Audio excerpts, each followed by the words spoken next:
Hello, and welcome to this filmmaker's commentary on Nihilistic Dreams. And hoo boy, I have been excited to revisit this one, strangely, and I think for the shortest short film on here, I'm going to be talking about this quite a lot. Not that... This is going to be a weird one, I will say straight up. This is going to be a weird one.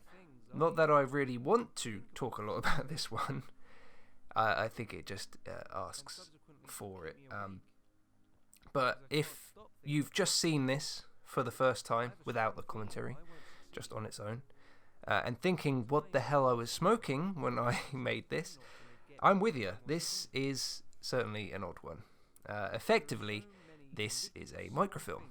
Not the kind that spies steal for their governments, but a minute to a minute and a half short film that, like True Colours, we had the freedom of subject matter, so we could make anything we wanted to for this within the confines of a minute or a minute and a half. But the problem of what to do with it. So, this, I will admit, was a bit of a last-minute production. It was such a short, tiny project that wasn't really forefront of my mind and my worries with everything else going on.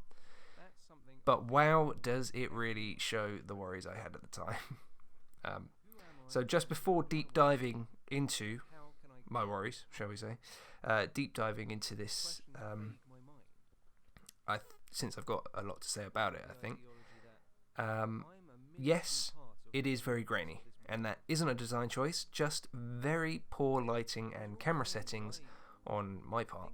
And yes, I did everything completely on my own, and it shows, hence the graininess and the weird camera and things like that. And finally, no, I have no idea where the name Nihilistic Dreams came from, and I can't help but laugh at that name. I think that's completely ridiculous and does sound like a sci-fi fantasy name thing. I think it's reminding me of Do Androids Dream of Electric Sheep?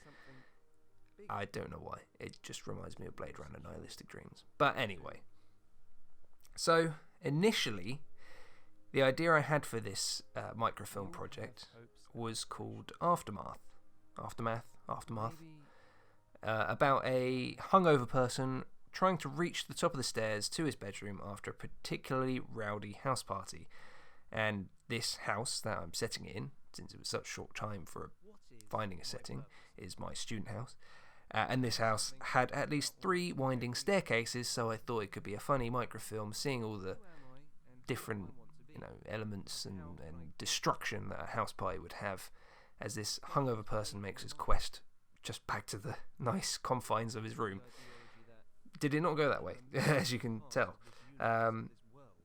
So it then gave way. I didn't think that really had... I wrote a script for it, but I didn't think Aftermath had a strong enough idea for a microfilm. I might revisit it, I don't know. But it gave way to something that has ended up being incredibly personal, and I've wondered whether I want to release this at all. Especially since in my mind I feel this is my opinion piece almost. My piece just to complain about being frustrated with a lot of the short films and social channels made during my time at university. And as you can see throughout, there's a lot of problems. Especially whenever I thought about the start of university in first year in comparison to what I made in sixth form. I thought I would just increasingly get better, but a lot of the stuff made in first year of university is much worse than picking up the camera for the first time in Joe. So I think this is just kind of the culmination of that after thinking about it for a long time. But also mainly the idea of whether or not I will eventually achieve my career aspirations and dreams, because me doing this sort of thing, you would imagine that I want to get in the film industry, and you would be right. So that's the idea that I had at the time. And with all of that, I think, I'm not sure really. I'm showing you a lot of my personality with this, but I think at this time, this is second year of university, with all that idea of not making the best stuff, or not making things that I would consider as the absolute best I would like to have made, and future aspirations and things like that. I think there's always been these moments of being an absolutely tiny part of the universe and nihilism in general. And I know that might sound crazy coming from a 6'5" man to be absolutely tiny, but I couldn't help but think that way. And put all together, this was the stuff that I was thinking about all the time, and as the microfilm shows, that the stuff that kept me awake at night. And there's actually about 4 or 5 commentary tracks that just have me improving in the recording booth, trying to convey all of this and how I felt about all of this. So there's a lot more material than just a minute and a half. A lot of it is random shite, spouting nonsense at certain parts, I think. But it's something that I really wanted to.